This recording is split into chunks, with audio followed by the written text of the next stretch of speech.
I am the Tofu Golem. Please enjoy the video. You start by confirming prerequisites so the tool runs predictably. Install Node, JS 16 or newer and NPM 8 or newer, and then install Jett globally so commands are in path. Once done, open your terminal at the project root and initialize Git if needed. Now run Jett init to create the minimal config.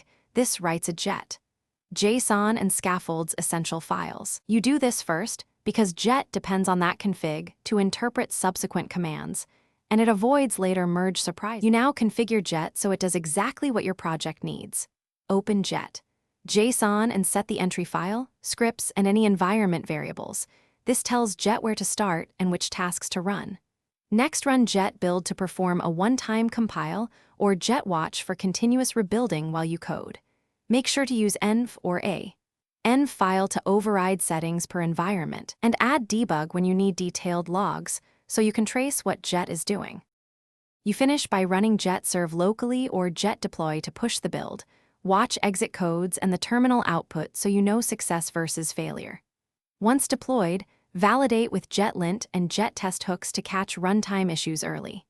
If something goes wrong, rerun the failing command with debug to get verbose output and inspect the Jett log file for stack traces and timestamps. That single troubleshooting step, use debug and read the log, solves most installation and runtime problems quickly.